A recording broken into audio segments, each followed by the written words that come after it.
પોરબંદરના ધારાસભ્ય એવા વન મંત્રી અર્જુન મોઢવાણિયાએ એશિયાઈ સિંહોમાં જોવા મળેલા સંક્રમણની સ્થિતિની સમીક્ષા કરવા જામવાડા રેસ્ક્યુ સેન્ટર, બાબરિયા વન વિસ્તાર અને જસાધાર એનિમલ કેર સેન્ટરની રૂબરૂ મુલાકાત લઈને સ્થિતિની સમીક્ષા કરી અને સંબંધિત અધિકારીઓ તથા પશુ ચિકિત્સક ટીમો સાથે વિસ્તૃત ચર્ચા કરી હતી. અર્જુન મોઢવાણિયાએ જણાવ્યું હતું કે છેલ્લા 3 દિવસ દરમિયાન વાયરસ સંક્રમણના કારણે એક પણ સિંહનું મૃત્યુ નોંધાયું નથી. વન વિભાગ દ્વારા સમયસર લેવામાં આવેલા અસરકારક પગલાઓના પરિણામે હાલ પરિસ્થિતિ નિયંત્રણ હેઠળ છે.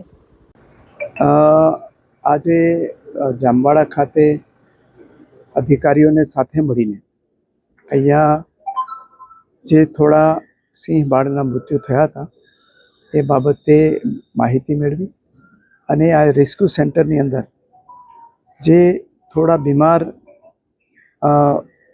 કબ અને લાયન છે એમનું ઓબ્ઝર્વેશન પણ કર્યું. અત્યારે કુલ બંને જગ્યાએ મળીને 17 જેટલા જે લાયન છે એ ઓબ્ઝર્વેશન હેઠળ છે.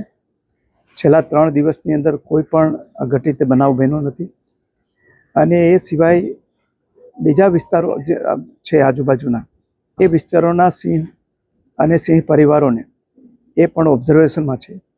ડૉક્ટરોની ટીમ સતત કામે લાગેલી છે અને ખાસ કરીને જે ડીવોર્મિંગ કરવાની પ્રોસેસ છે એ લગભગ 500ની આસપાસ લાયન છે, એના ડીવોર્મિંગની પ્રક્રિયા પણ પૂરી કરી દેવામાં આવી છે. મને બોલી લેવા દો. એટલે આ રીતે જોવા જઈએ તો એ અત્યારે કોઈ ચિંતાનું કારણ નથી અને હું વન વિભાગના અમારા અધિકારીઓને, કર્મચારીઓને અને ડૉક્ટરોને પણ અભિનંદન આપું છું કે આ ઘટના તો 28 તારીખે ધ્યાનમાં આવી, પરંતુ એની પહેલાં 19 તારીખથી જ એણે જે પ્રિવેન્ટિવ મેઝર લેવા જોઈએ એ પ્રિવેન્ટિવ મેઝર લીધેલા હતા અને એને કારણે આજે જે છે એ આપણે સ્થિતિને સંપૂર્ણપણે લગભગ કહી શકાય કે એને કાબૂમાં લઈ આવી શક્યા છીએ. અને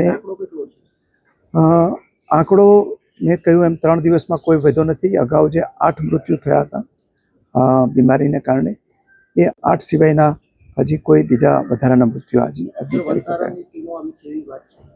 અમારા વન વિભાગના અધિકારીઓ અને કર્મચારીઓ પણ આપણા માત્ર ભારતમાં નહીં પરંતુ દુનિયા આખીને માર્ગદર્શન આપી શકે એવી ટીમ આપણી પાસે છે. વધારામાં વધારાની ટીમ પણ મદદમાં આવી છે.